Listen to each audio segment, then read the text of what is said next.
दोस्तों, आज micro economics के जो शॉर्ट आंसर क्वेश्चन है उसकी unit 4th and unit 5th से रिलेटेड सब्जेक्ट के रिलेटेड सिलेबस के या टॉपिक के हम शॉर्ट आंसर टाइप क्वेश्चन लेके आए हैं।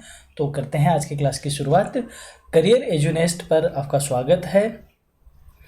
आपने पीछे जो क्लासेस देखी है वो हम काफ़ी शॉर्ट जो आंसर टाइप क्वेश्चन है वो लेकर आ रहे हैं, और ये जो क्लासेस है वो आपके लिए एग्ज़ाम के लिए बेहतर साबित होगी। अगर आप इन क्लासेस को देख लेते हो तो बड़े क्वेश्चन भी आप यहाँ से इजीली कर पाओगे। तो पहला जो क्वेश्चन है यानी कि यूनिट 4th और यूनिट जो 5th है ये हमारे रिलेटेड है मार्केट से, और साथ ही में रिलेटेड है फैक्टर प्राइसिंग से। ये दो टॉपिक के रिगार्डिंग हम सारे क्वेश्चंस देखने वाले हैं। तो करते हैं पहले क्वेश्चन की शुरुआत। पहला क्वेश्चन है आपकी स्क्रीन पे, डिफाइन परफेक्ट कंपटीशन की परफेक्ट कंपटीशन क्या होता है। Perfect competition a market structure in which there are large number of buyers and sellers dealing in a homogeneous product. इसको पूरा समझने से पहले मैं नेक्स्ट स्लाइड पे ले जाकर आपको बता दूं कि मार्केट स्ट्रक्चर क्या होता है। तो देखो दोस्तों, मार्केट स्ट्रक्चर 3 तरीके का होता है: perfect competition market, imperfect competition market और मोनोपोली मार्केट। जो इम्परफेक्ट कंपटीशन है इसको लेटर ऑन हम 3 पार्ट में और डिवाइड कर सकते हैं। पहला हो जाएगा मोनोपोलिस्टिक कंपटीशन, सेकंड हो जाएगा ओलिगोपोली एंड थर्ड हो जाएगा ड्यूपोली। और जो मोनोपोली है उसको हम डिवाइड कर सकते हैं प्राइस डिस्क्रिमिनेशन मोनोपोली में।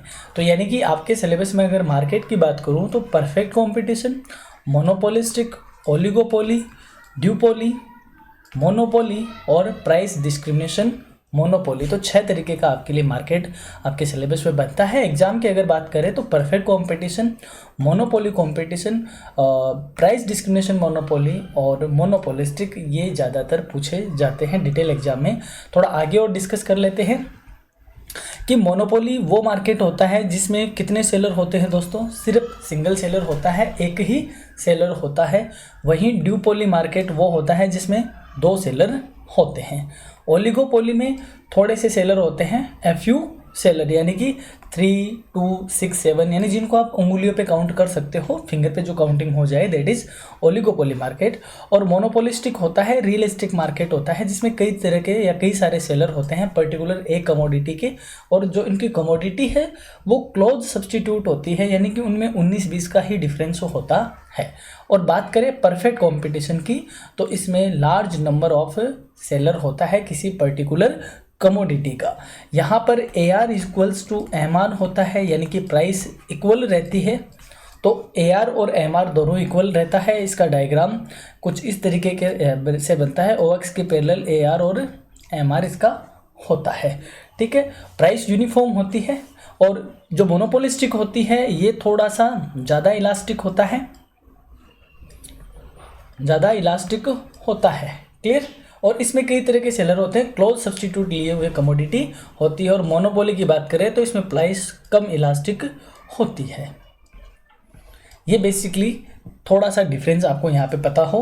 तो अब बात करते हैं अपन वापस परफेक्ट कंपटीशन मार्केट की कि क्या होता है परफेक्ट कंपटीशन मार्केट। मार्केट का एक ऐसा structure in which there are a large number of buyers and sellers dealing in a homogeneous product, यानी खूब सारे large number of sellers particular commodity के जो होमोजीनियस प्रोडक्ट में डील करते हैं। नो सिंगल बायर और seller has any control over the price, किसी पर्टिकुलर बायर या सेलर का मार्केट में जो कमोडिटी है उसकी प्राइस पर कंट्रोल नहीं होता। There is free entry and exit of firms, perfect knowledge among buyers and sellers and factor of production are perfectly mobile, यानी मोबाइलाइज होते हैं। तो ये सारी इसकी कैरेक्टरिस्टिक्स हैं। इसके अलावा इसमें जो प्राइस मेकर होता है वो इंडस्ट्री होती है, और जो प्राइस टेकर होता है वो होती है firm. AR equals to MR होता है जो कि OX के पैरेलल होता है। तो दोस्तों ये क्या होता है, परफेक्ट कंपटीशन होता है। ये स्ट्रक्चर हमने अभी थोड़ी देर पहले देखा कि इतने तरह का मार्केट होता है, और ये हमने इसकी बातें करी। अब बात करते हैं मोनोपोली। मोनोपोली ऐसा मार्केट स्ट्रक्चर जहाँ पे सिंगल सेलर होता है। Monopoly is market structure in which there is only one seller और producer of a product that has no close substitute, यानी एक ऐसा मार्केट स्ट्रक्चर जिसमें सिर्फ एक पर्टिकुलर कमोडिटी का एक ही सेलर होता है और उस कमोडिटी का कोई क्लोज सब्सटीट्यूट नहीं होता। The monopolist has full control over the price and supply of the product. जो मोनोपोलिस्ट होता है वो उस कमोडिटी की सप्लाई पे फुल कंट्रोल रखता है। सप्लाई कम होती है, डिमांड सप्लाई के फेवर में होती है, तो फिर क्या इंक्रीज होती है, प्राइस इंक्रीज होती है और उसका यही टारगेट होता है कि ज़्यादा प्राइस वह वसूल कर सके। There are barrier to entry which prevent other firms from entering the market, allowing the monopolist to earn supernormal profit in the long run। वह मार्केट में दूसरी फर्म को एंटर नहीं होने देता, उस पर रेस्ट्रिक्शंस होते हैं ताकि इससे वह लॉन्ग रन में एबनॉर्मल प्रॉफिट या सुपर नॉर्मल प्रॉफिट को अर्न कर सके। That is monopoly market. I hope आप समझ गए होंगे। बात करते हैं डिफाइन ओलिगोपोली। वो मार्केट स्ट्रक्चर जिसमें थोड़े से ही सेलर होते हैं, यानी oligopoly is a market structure characterized by a few large firm dominating the industry, यानी कुछ बड़े लोग ही, यानी बड़ी फर्म ही जो गिनती की होती है 5, 6 या 8, 10 या 10, 12 जिनको आप काउंट कर सकते हो, उस तरीके की लार्ज फर्म जो डोमिनेट रहती है इंडस्ट्रीज़ में, उनको हम बोलते हैं ओलिगोपोली। दीज फर्म्स में सेल होमोजीनियस और डिफ्रेंशिएटेड प्रोडक्ट। ये जो फर्म है या तो वो होमोजीनियस प्रोडक्ट बेचेगी या डिफ्रेंशिएटेड प्रोडक्ट बेचेगी। Each firm is affected by the decision of other, यानी कि अगर हम ये कहें मार्केट में EFGH ये इतने तरीके के प्रोड्यूसर हैं, तो अगर D कोई डिसीजन लेगा तो ये अपने डिसीजन से अदर को भी क्या करेगा, इफेक्ट करेगा। यानी D अगर कोई एडवर्टाइजमेंट करता है तो EFGH ABC भी वह एडवर्टाइजमेंट करने की डिसीजन लेंगे या वो भी करने की कोशिश करेंगे या करेंगे भी। तो इस मार्केट में एक फर्म अपनी एक्टिविटी से दूसरी फर्म को क्या करती है, अफेक्ट करती है, लीडिंग टू इंटरडिपेंडेंस, एक दूसरे पे डिपेंडेंट रहती है। Due to this firm often avoid price competition and may use non price competition instead, यानी इनके बीच प्राइस कंपटीशन नहीं होता, जबकि इनके बीच जो कंपटीशन होता है मोस्टली वो कौन सा होता है, नॉन प्राइस कंपटीशन। तो यहाँ से आपके लिए इंपॉर्टेंट क्वेश्चन ये भी बनता है, यानी डिफाइन ओलिगोपोली की बजाय अगर मैं आपसे ये पूछूं what do you mean by non price competition, तो ये भी आपके लिए क्वेश्चन बनता है। ये ओलिगोपोली में पाया जाता है। देखो जैसे अभी हमने कहा ऐसे लेके GH तक कुछ फर्म हैं, 8-9 फर्म है, ठीक है। अब प्राइस तो इनकी ऑलमोस्ट क्या होती है, इक्वल सी ही होती है, जिसको हम आगे देखेंगे कि प्राइस रिजिड क्यों होती है। बट ए अगर कोई काम करेगा, जैसे ए अभी नई साल आती है या मान लो कोई फेस्टिवल आता है, उसका मार्केट में क्या करता है, एडवर्टाइजमेंट करता है, बड़ा बड़ा होर्डिंग लगाता है कि रामनवमी की आपको हार्दिक शुभकामनाएं या आपको हनुमान जयंती की शुभकामनाएं। तो बाकी जो अदर फर्म है वो भी अपने बैनर लगाती है कि हमने ये सेल निकाली है इस उपलक्ष्य में। तो ये किस तरह का कॉम्पिटिशन होता है, नॉन प्राइस कंपटीशन होता है। अब बात कर रहे हैं ओलिगोपोली कितने तरह का होता है। देखो ओलिगोपोली बेटा 2 तरीके का होता है, प्योर ओलिगोपोली और डिफरेंशिएटेड ओलिगोपोली। प्योर ओलिगोपोली में क्या होता है, जो प्रोडक्ट होते हैं वो होमोजीनियस होते हैं, यानी एक जैसे दिखने वाले प्रोडक्ट, जैसे सीमेंट हो गया, स्टील हो गया, वाटर बॉटल हो गया, बॉटल वाटर हो गया, ये प्रोडक्ट तो क्या है, एक जैसे ही है, थोड़ा सा ही इनमें डिफरेंस होता है। तो इस तरीके की ओलिगोपोली को बोला जाता है प्योर ओलिगोपोली। तो ये एक क्वेश्चन मैंने यहाँ पे रखा है, लेकिन ये क्वेश्चन कई सारे लीड करता है। इसको नॉन प्राइस कॉम्पिटिशन के पॉइंट ऑफ व्यू से भी पूछा जा सकता है। What do you mean by pure oligopoly, ये भी पूछा जा सकता है। प्रोडक्ट होमोजीनियस के तौर पे भी पूछा जा सकता है। डिफरेंशिएटेड ओलिगोपोली क्या होती है, जिसमें प्रोडक्ट क्लोज सब्सटीट्यूट्स होते हैं, यानी एक दूसरे की जगह बहुत पास होते हैं। Like LED TV, LED TV set हो गए, रेफ्रिजरेटर हो गए, कार हो गए, ये एक दूसरे के काफ़ी क्लोज सब्सटीट्यूट है। मोबाइल हो गया, यहाँ पे आप मोबाइल को भी रख सकते हो। तो ये क्लोज सब्सटीट्यूट है, तो इसको तो बोलते हैं डिफरेंशिएटेड ओलिगोपोली और इसको बोलते हैं प्योर ओलिगोपोली। आई होप आपको ओलिगोपोली समझ में आया होगा क्या होता है। बात करते हैं नेक्स्ट क्वेश्चन की। What do you mean by a monopolistic competition. Monopolistic competition क्या होता है, एक market structure where many firms sell products that are similar but not identical, यानी वो सिमिलर होते हैं बट एक दूसरे के जैसे नहीं होते हैं, उनमें कुछ डिफरेंस होता है। Each firm has some control over the price due to product differentiation, यानी कुछ सारी फर्में अपने प्रोडक्ट पे थोड़ा सा प्राइस कंट्रोल रखती हैं क्योंकि सबका प्रोडक्ट अलग अलग होता है। There is free entry and exit in the market, नई फर्म आ सकती है, एग्जिस्टिंग फर्म मार्केट छोड़कर जा सकती है। एग्जाम्पल क्या हो सकता है, include branded clothing, toothpaste and restaurants where products are close substitute but different in style, brand और क्वालिटी। यानी कि जैसे मान लो मैं आपको कहूँ एक एंड्रॉयड मोबाइल है कोई भी कंपनी का, जैसे रियलमी है और इधर है आईफोन, ठीक है, और इधर है सैमसंग, तो एक पर्टिकुलर जो फीचर देते हैं 8 GB 256 GB जो भी इनका फीचर होता है, इसकी रेट अलग है, इसकी अलग है और इसकी अलग है। तो प्रोडक्ट तो क्लोज सब्सटीट्यूट है, एक दूसरे के जैसा सा है, बट दोनों डिफरेंट भी है। आईफोन की अलग रेंज है, सैमसंग की अलग है, एंड्रॉयड की अलग है या रियलमी की अलग है। तो आईफोन अपनी एक प्राइस में कंट्रोल रखता है, सैमसंग भी एक लिमिट तक अपनी प्राइस में कंट्रोल रखता है और एंड्रॉयड भी रखता है, यानी रियलमी भी रखता है। तो यहाँ पर ये कौन सा मार्केट है, मोनोपोलिस्टिक मार्केट है। सेलर बहुत सारे हैं, जो कमोडिटी है वो बहुत क्लोज है, सब्सटीट्यूट में है बट आइडेंटिकल नहीं है, वो मार्केट होता है मोनोपोलिस्टिक कंपटीशन। बात करते हैं नेक्स्ट क्वेश्चन की, योर स्क्रीन पे वो है, what do you mean by price leadership. अब प्राइस लीडरशिप क्या होता है प्राइस लीडरशिप ये होता है कि जब शुरुआत में जो डोमिनेटिंग जो फर्म होती है वो मार्केट में आती है, जैसे इतनी फर्म थी मार्केट में, तो इसमें से ये है डी जो फर्म है ये बहुत दिनों से मार्केट में है या डोमिनेटेड है एकदम, तो डी ने जो प्राइस डिसाइड करी है बाकी अदर फर्म इस प्राइस को फॉलो करने लग जाए, तो इसको बोलते हैं प्राइस लीडरशिप। जैसे एक एग्जाम है पार्ले जी, अब पार्ले जी का जो बिस्किट है वो 5 रुपये में आता है, ठीक है, तो बाकी जो दूसरी कंपनी आई उन्होंने भी अपने बिस्किट कितने में लॉन्च किए, 5 रुपये में किए, क्योंकि ऑलरेडी जो बिस्किट की एक फर्म है पार्ले जी वो मार्केट को डोमिनेट करती है, तो उसकी प्राइस को फॉलो करके उन्होंने अपने प्रोडक्ट लॉन्च किए, इसको बोलते हैं price leadership. Price leadership is a situation in an oligopoly where one dominant firm sets the price of the product and other firms in the industry follow it. कोई एक firm market में price को determine करती है, बाकी firm उसको follow करती है। The leader may be the firm with the largest market share और द लोएस्ट कॉस्ट। या तो वो फर्म यानी वो जो लीडर है या तो वह मार्केट की लार्जेस्ट फर्म हो सकती है या फिर उसकी कॉस्ट क्या हो सकती है, सबसे कम हो सकती है। This avoids price wars and ensures price stability in market. ये प्राइस वॉर को अवॉइड करती है और मार्केट में प्राइस स्टेबिलिटी को क्या करती है, श्योर करती है कि एटलीस्ट इतनी ही प्राइस होगी।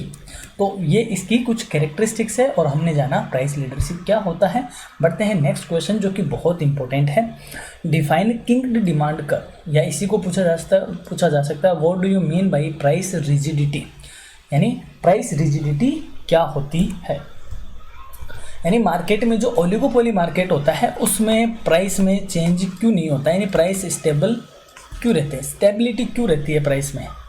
तो देखो समझते हैं कि जैसे मान लो मार्केट में ए बी सी और डी 4 फर्म है, बी ने क्या, ये चारों 10 रुपये में ही किसी प्रोडक्ट की इन्होंने क्या प्राइस डिसाइड कर रखी है, 10 रुपीज़ डिसाइड कर रखी है। बी ने क्या किया, बी ने सोचा क्यों ना मैं कितनी कर दूँ, 8 रुपये कर दूँ, ताकि मेरी सेल इंक्रीज हो जाएगी, क्योंकि प्राइस डिक्रीज होगी तो डिमांड क्या हो जाएगी, इंक्रीज हो जाएगी। तो जैसे ही बी ने किया बाकी ने भी अपनी प्राइस को कितने पे ले आए, 8 पे ले आए, तो बी की डिमांड पे कोई ज़्यादा खास असर पड़ा नहीं। यानी कि शुरुआत में ये जो ओपी है यहाँ पे प्राइस डिसाइड थी 10, बी ने क्या किया 8 कर दिया, 8 करने से बाकी जो फर्म है उन्होंने भी क्या कर दिया, प्राइस को डिक्रीज किया। तो प्राइस डिक्रीज होने से डिमांड इंक्रीज होती है, ये हमें पता है, लेकिन उतनी इंक्रीज नहीं हुई जितने की प्राइस में क्या किया था, चेंज किया था, क्योंकि जो कॉम्पिटिटर है उन्होंने भी प्राइस डिक्रीज कर दी, तो स्पेशल बी की सेल नहीं बढ़ी बहुत ज़्यादा। लेकिन अगर बी ये करे कि 10 रुपये की बजाय बी ने सोचा मैं कितने में बेचूँ, 12 रुपये में बेचूं, तो बी ने जो प्राइस 12 डिसाइड करी तो सिर्फ बी की डिसाइड हुई है, बाकी फर्म ने अपनी प्राइस को कहाँ नहीं किया, 12 पे शिफ्ट नहीं किया, वो 10 पे ही बने रहे। तो बी ने जैसे प्राइस बढ़ाई 12, उसकी सेल बहुत ज़्यादा कम हो गई, सेल क्या हो गई, बहुत ज़्यादा कम हो गई। तो यहाँ पे हम ये समझ सकते हैं कि जब एक सेलर ओलिगोपोली में एक फर्म प्राइस डिक्रीज करती है तो बाकी फर्म भी प्राइस डिक्रीज कर देती है, इससे उस फर्म को कोई खास फ़ायदा नहीं होता। लेकिन अगर वह प्राइस इंक्रीज कर देती है तो उसको बहुत ज़्यादा क्या होता है, नुकसान होता है। उसको फ़ायदा इसी में है कि वह प्राइस में क्या नहीं करे, चेंज ना करे, प्राइस रिजिड रहे, वैसी की वैसी रहे, इसको बोलते हैं प्राइस रिजिडिटी। और इस वजह से जो डिमांड कर्व में किंक आ जाता है, एक मोड़ाव आ जाता है, यानी इस केक से ऊपर का जो डिमांड कर्व है वो इलास्टिक है। क्या है? हाईली इलास्टिक है। और जो इसके बाद का है वो क्या है? इन इलास्टिक है। In elastic. तो हाईली इलास्टिक और इन इलास्टिक होने की वजह से डिमांड कर्व क्या हो जाता है? टेढ़ा हो जाता है, किंक आ जाता है, इसलिए इसको बोलते हैं किंक्ड डिमांड कर्व। आई होप आपको ये समझ में आया होगा। बहुत ही आसानी से मैंने इसको समझाने की कोशिश करी। अब इसको पढ़ लेते हैं। The kink demand curve theory explain price rigidity in an oligopolistic market. Oligopolistic market में प्राइस क्यों नहीं चेंज होती, इसको डिफाइन कौन करता है? किंक डिमांड कर्व एक्सप्लेन करता है। It suggest that if a firm raises its price rivals may not follow. अगर एक फर्म अपनी प्राइस इंक्रीज करती है तो बाकी फर्म उसको फॉलो नहीं करती, causing A loss in market share. तो इससे जो फर्म ने मार्केट प्राइस बढ़ाई है उसको लॉस फील करना पड़ता है, बेयर करना पड़ता है। But if A firm lowers it's price competitor will also reduce there price. But एक फर्म अगर अपनी प्राइस घटाती है तो कॉम्पिटिटर भी प्राइस डिक्रीज कर देते हैं, leading to no gain in sale. इससे जिस फर्म ने प्राइस शुरुआत में घटाई थी उसको कोई खास फायदा होता नहीं। So firm tends to keep price stable leading to price rigidity. इसलिए कोई भी फर्म मार्केट में प्राइस चेंज नहीं करना चाहती, वो स्टेबल रखना चाहती है। इस वजह से प्राइस क्या रहती है? रिजिड रहती है। ये इसका डिमांड कर्व बनता है। ये क्वेश्चन आपसे जरूरी नहीं कि शॉर्ट आंसर टाइप में पूछा जाए, ये आपको राइट नोट ऑन फॉलोइंग यानी बड़ा क्वेश्चन करके भी पूछा जा सकता है। आपको ये समझ में आया होगा। बढ़ते हैं नेक्स्ट क्वेश्चन पे। What do you mean by factor pricing? Factor pricing क्या होता है? तो जो प्रोडक्शन के फैक्टर है लाइक लैंड, लेबर, कैपिटल और एंटरप्रेन्योर, इनको जो रिवॉर्ड दिया जाता है दैट इज फैक्टर प्राइसिंग।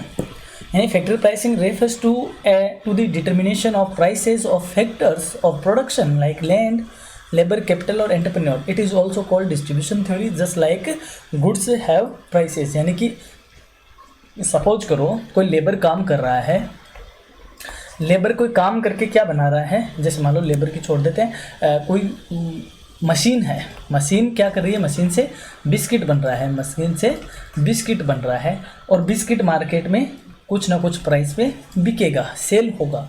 तो ये जो बिस्किट की प्राइस है इसको बोलते हैं प्रोडक्ट प्राइस या गुड्स प्राइस। बट ये जो मशीन है, मशीन किस में आता है? कैपिटल में आता है।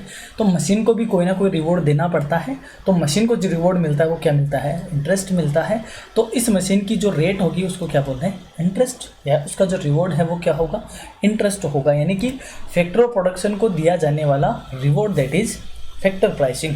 Factor pricing explain how the national income is distributed among the various factor. Factor price हमें बताती है कि नेशनल इनकम वेरियस फैक्टर में किस तरीके से डिस्ट्रीब्यूट होती है। आई होप आपको ये समझ में आएगा। अगर आप इसको और भी डिटेल में समझना चाहते हो तो हमारे जो चैनल है करियर एजुनेस्ट, आप उसकी वीडियोज़ में जाओ या प्लेलिस्ट में जाओ तो आपको एक रेंट थ्योरी वाला वीडियो अपलोड किया हुआ है। वहाँ पर हमने इसको बहुत ही बेखूबी तरीके से इसको समझा रखा है। आपको एक ही क्लास में सारी चीज़ें पड़ जाएगी। बात करते हैं रेंट की कि रेंट क्या होता है। Rent is the income earned by the owner of the land और other natural resources by their use in production. यानी कोई लैंड है, उसके लैंड लॉर्ड को जो रिवॉर्ड मिलता है उसकी, जैसे मान लो मेरी कोई ज़मीन है उसको कोई यूज कर रहा है, बदले में मुझे पैसा दे रहा है, तो वो मेरे लिए क्या होगा? रेंट होगा। It is the reward paid for the use of the land which is free gift of nature and has a fixed supply. God के द्वारा दिया हुआ फ्री गिफ्ट है, उसको यूज करने के बदले जो उसके मालिक को दिया जाने वाला पेमेंट क्या होता है? रेंट होता है। According to Ricardo, rent arises due to the differences in the fertility and location of land. यानी एक ज़मीन की फर्टिलिटी में डिफरेंस होने की वजह से और उसकी लोकेशन चेंज होने की वजह से रेंट अराइज होता है। इसको क्या बोलते हैं? रेंट बोलते हैं। बात करते हैं what do you mean bye economic rent. अब इकोनॉमिक रेंट क्या होती है? देखो रेंट 3 तरीके की होती है, तीनों को ही हम समझ लेते हैं। अगर बात करें रेंट की तो रेंट 3 तरह का होता है। टाइप्स ऑफ रेंट की बात करें 3 तरह का। पहला होता है इकोनॉमिक रेंट, यानी payment made against the use of only land. यानी कोई ये खेत है, कोई ये फार्म है, केवल इस फार्म को यूज करने के बदले में जो पेमेंट किया जाता है दैट इज इकोनॉमिक रेंट। और इस फार्म पे कोई चीज़ बनी हुई है, लाइक यहाँ पे कुआं बना हुआ है, यहाँ पे मकान बना हुआ है, तो फार्म प्लस इन फैसिलिटीज़ को यूज करने के बदले में जो पेमेंट होगा दैट इज ग्रॉस रेंट यानी payment made against the use of land and resources allied with the land, दोनों का जो यूज करने के बदले जो पेमेंट होगा दैट इज ग्रॉस रेंट। बात करें कॉन्ट्रैक्ट रेंट की, तो कॉन्ट्रैक्ट रेंट क्या होता है, एक फार्मर है और ये लैंड लॉर्ड है, इन दोनों के बीच में जो पहले से कोई एग्रीमेंट होगा उसके बदले में जो डिसाइड होता है payment that is contract rent. I hope आपको ये समझ में आया होगा। बढ़ते हैं नेक्स्ट क्वेश्चन, क्वासी रेंट। और क्वासी रेंट क्या होता है, बहुत इंपॉर्टेंट है इसको। अगर आप एग्ज़ाम दे रहे हो बीए एलएलबी की, अगर आप एग्ज़ाम दे रहे हो मेफा की, अगर आप एग्ज़ाम दे रहे हो बीकॉम के बिजनेस इकोनॉमिक्स पेपर की, अगर आप बीबीए की एग्ज़ाम दे रहे हो बिजनेस इकोनॉमिक्स की, अगर आप बीए के स्टूडेंट हो और एग्ज़ाम दे रहे हो माइक्रो इकोनॉमिक्स की, तो ये जो पॉइंट है ये आपकी एग्ज़ाम में बहुत बार पूछा हुआ क्वेश्चन है कि what do you mean by quasi rent. देखो क्वासी का मतलब क्या होता है, क्वासी का मतलब होता है आधा यानी हाफ, और रेंट का मतलब रेंट होता है यानी लगान होता है, यानी हाफ रेंट किसे कहते हैं, मार्शल कहते हैं। मार्शल कहते हैं कि शॉर्ट रन में जो फिक्स्ड फैक्टर होते हैं वो फिक्स ही होते हैं, लॉन्ग रन में जाके वो क्या हो जाते हैं, वेरिएबल हो जाते हैं। तो शॉर्ट रन में उनको जो पेमेंट मिलता है that is quasi rent. Marshall ने शॉर्ट रन में फैक्टर के साथ इसको डिफाइन किया है, समझते हैं। Quasi rent is a temporary income earned by the man made factors of production like machines और buildings in the short run when their supplies inelastic. यानी कि जो रेंट है एक्चुअली वो किसको मिलता है, लैंड को मिलता है, और लैंड क्या है, गॉड गिफ्ट है, जो इनकी सप्लाई क्या होती है, फिक्स होती है। बट मार्शल कहते हैं कुछ ऐसी चीज़ें भी है जैसे मशीन हुई, बिल्डिंग हुई, ये भी बनाए हुए तो ह्यूमन मेड है, मैन मेड है, बट ये शॉर्ट रन में क्या होते हैं, फिक्स होते हैं, इनकी सप्लाई में चेंज नहीं हो सकता, इन इलास्टिक होता है। It disappears in the long run as supply adjust, जबकि लॉन्ग रन में ये क्या हो जाएंगे, वेरिएबल हो जाएंगे। So it is similar to economic rent but applies to capital goods rather than natural resources. So Marshall ने कहा इनको जो पेमेंट मिलता है या इनके अगेंस्ट जो पेमेंट होता है दैट इज वो रेंट के जैसा ही है, बट वो रेंट नहीं है, वह क्वासी रेंट है, आधा रेंट है। रेंट का अगर आप पूरा कॉन्सेप्ट समझना चाहते हो तो आप प्लेलिस्ट में जाओ और वीडियो जो अपलोड कर रखा है रेंट थ्योरी उसको देखो, एग्जाम के लिए आपके लिए ये रामबाण साबित होगा। बढ़ते हैं आगे, what is real wages. Real wages का मतलब क्या होता है, real wages refers to the actual purchasing power of the money wages. यानी कि आपको जैसे मान लो आप कहीं जॉब कर रहे हो और आपको 10,000 रुपीज़ आपकी सैलरी है, यानी आपकी वेजेज कितनी है, 10,000, ठीक है। अब इन 10,000 से आप क्या परचेज कर पा रहे हो, तो जो इसकी जो परचेजिंग कैपेसिटी है, जो परचेजिंग पावर है, वो इसकी क्या बोली जाएगी, रियल वेजेज, ठीक है। It includes not only the cash received by the worker but also the value of other benefits like free housing, medical facility और फूड। यानी आप ये कह रहे हो मुझे 10,000 रुपये कैश में मिल रहे हैं, प्लस अकोमोडेशन मिल रही है, प्लस मेस मिल रहा है, प्लस आपको मेडिकल फैसिलिटी मिल रही है, तो कैश प्लस अदर फैसिलिटीज़ का जो टोटल होगा that is real wages. It shows how much goods and service of a worker can buy with the wages received. अगर जैसे मान लो मार्केट में महंगाई इंक्रीज हो गई, यानी कि मार्केट में प्राइस बढ़ जाती है बट आपकी सैलरी उतनी ही रहती है, तो आप ये कहोगे कि हमारी रियल वेजेज क्या हो गई, डिक्रीज हो गई, क्योंकि उसकी परचेजिंग पावर क्या हो गई, कम हो गई। तो जो आपकी वेजेज है उस वेजेज की परचेजिंग पावर क्या बोली जाती है, रियल वेजेज बोली जाती है। आई होप आपको ये समझ में आ गया होगा। बढ़ते हैं, explain economic profit. Economic profit क्या होता है, देखो दोस्तों जो हमने कॉस्ट पढ़ा था, कॉस्ट में हमने कहा दो तरीके की कॉस्ट होती है, एक्सप्लिसिट कॉस्ट और इम्प्लिसिट कॉस्ट। दो तरीके की कॉस्ट हमने बताई थी। एक्सप्लिसिट कॉस्ट वो होती है जो आउटसाइडर को पे की जाती है, और इम्प्लिसिट कॉस्ट वो होती है जो ओनर के रिसोर्सेज को पे की जाती है। अब अगर कोई फर्म जैसे मान लो 50,000 रुपीज़ का क्या करती है, प्रॉफिट कमा रही है, उसकी रेवेन्यू 50,000 है, उसकी टोटल एक्सप्लिसिट कॉस्ट कितनी थी, 30,000, और इम्प्लिसिट कॉस्ट कितनी थी, 10,000। तो उसने एक्सप्लिसिट कॉस्ट को माइनस किया और उसने कहा कि उसका प्रॉफिट कितना बच रहा है, 20,000। बट ये कौन सा प्रॉफिट है दोस्तों, ग्रॉस प्रॉफिट है। और वहीं उसने ओनर के जो रिसोर्सेज के अगेंस्ट का जो कॉस्ट है, यानी कि 10,000 इसमें से और माइनस करेगा, तो उसके पास फाइनली कितना प्रॉफिट बचा, 10,000 प्रॉफिट बचा। ये कौन सा प्रॉफिट बोला जाएगा, इकोनॉमिक प्रॉफिट। जैसे अकाउंटेंसी में नेट प्रॉफिट और ग्रॉस प्रॉफिट होता है, उसी तरीके से इकोनॉमिक्स में economic profit and gross profit होता है। आई होप इसको आप समझ गए होंगे। इसको देख लेते हैं। Economic profit is the difference between total revenue and total economic cost including both explicit and implicit cost. यानी जो हमारा टोटल रेवेन्यू हुआ उसमें से explicit cost plus implicit cost को माइनस करने के बाद जो रेवेन्यू बचता है that is economic profit. Unlike accounting profit ये बाकी कोई चीज़ नहीं है। If A firm earns more than it's opportunity cost it's earning profit. इसको छोड़ो, ये आपके लिए इतना ही इंपॉर्टेंट है इसमें कि क्या होता है इकोनॉमिक प्रॉफिट। बढ़ते हैं आगे। What are the main objective of liquidity preference. Liquidity क्या होती है? लिक्विडिटी का मतलब आप लगा लो सीधा का सीधा अर्थ कैश से, यानी लिक्विडिटी का मीन्स होता है कैश, यानी वो आपका मनी फॉर्म यानी आपकी एसेट्स का कैश फॉर्म में लाना लिक्विडिटी बोला जाता है। यानी कि जितना ज़्यादा लिक्विड होता है दैट इज़ कैश सबसे ज़्यादा लिक्विड होता है। तो आप लिक्विड क्यों रखना चाहते हो, यानी कैश आप अपने पास क्यों रखना चाहते हो, ये इंटरेस्ट थ्योरी से रिलेटेड है। मतलब क्या हुआ कि जैसे मान लो आपके पास यहाँ पे कैश पड़ा है, ठीक है, आपके पास पैसा है, फॉर एग्जांपल आपके पास 50,000 है। अब आप क्या इसको सारा उधार दे दोगे, बोरो, यानी कि आप मार्केट में इन्वेस्ट कर दोगे? क्या पूरा का पूरा इन्वेस्ट कर दोगे? नहीं। आप इस केस में से अपने पास क्यों रखना चाहोगे? उसके 3 ऑब्जेक्टिव है। पहला है ट्रांजैक्शन मोटिव, तो आपके डेली एक्सपेंसेज है उसके लिए आप अपने पास क्या रखना चाहोगे? कैश रखना चाहोगे। प्रिकॉशनरी मोटिव, यानी कुछ अनएक्सपेक्टेड बातें हो गई जिसका आपने विचार नहीं किया था या जिसके बारे में आपने सोचा नहीं था, कोई भी अनएक्सपेक्टेड हैपनिंग हो जाती है, उसके लिए आप जो केस रखते हो दैट इज प्रिकॉशनरी मोटिव। फिर है speculative motive, to take advantage of future changes in interest rate, these motive together from the base of liquidity preference. यानी कि स्पेक्यूलेटिव मोटिव क्या होता है, यानी आपको ज़रूरत तो 100 रुपये की है बट आप अपनी जेब में 150 रख रहे हो कि चलो कोई ना कोई अगर ऐसा अपॉर्चुनिटी मिलती है कि जो 100 रुपये में नहीं लेकिन 150 रुपये में रिडीम की जा सकती है और आपको फ़ायदा हो सकता है, तो वो क्या होता है? स्पेक्यूलेटिव मोटिव होता है। तो जो 50,000 आपके पास है, आप इनमें से 30,000 अपने पास रखना चाहते हो इन 3 मोटिव के बेस पे। बाकी जो 20,000 है उसको आप क्या करना चाहोगे? इन्वेस्ट करना चाहोगे। ये आपकी सेविंग कही जाएगी, ठीक है। तो यहाँ पे जो लॉर्ड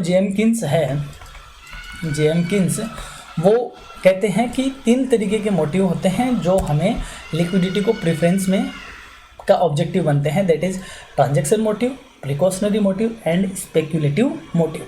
आपसे एग्जाम में डायरेक्ट या तो ये क्वेश्चन पूछा जा सकता है what are the main objective of the liquidity preference, या फिर आपसे पूछा जा सकता है what do you mean by transaction motive, what do you mean by precautionary motive and what do you mean by speculative motive.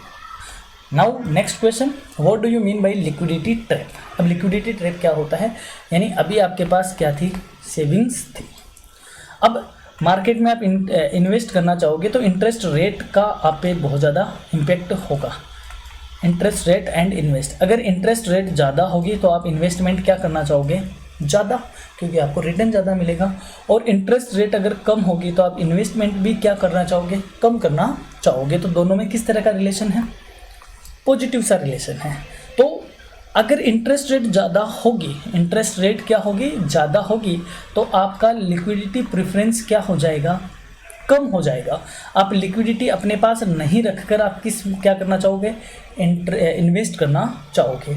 तो अगर मैं इंटरेस्ट रेट और लिक्विडिटी प्रेफरेंस की बात करूं तो इंटरेस्ट रेट ज़्यादा होगा तो लिक्विडिटी प्रेफरेंस कम होगा, यानी आप अपने पास पैसा रखने के बजाय इन्वेस्ट करना पसंद करोगे। वहीं अगर इंटरेस्ट रेट कम होगा तो आप अपने पास अपना पैसा रखना पसंद करोगे, यानी कि आपका लिक्विडिटी प्रेफरेंस बढ़ जाएगा और इन्वेस्ट आपका कम हो जाएगा।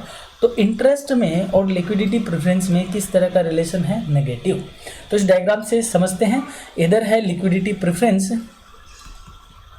और इधर है OY एक्सिस पे है इंटरेस्ट रेट।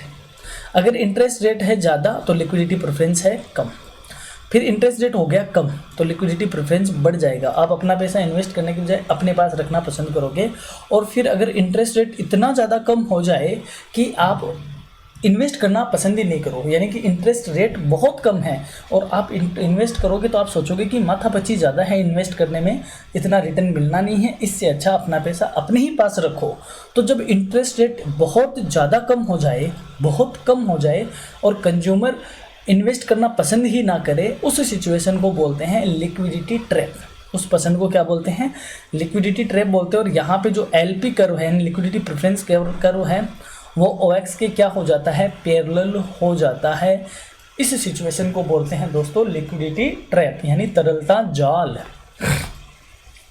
पढ़ लेते हैं इसको।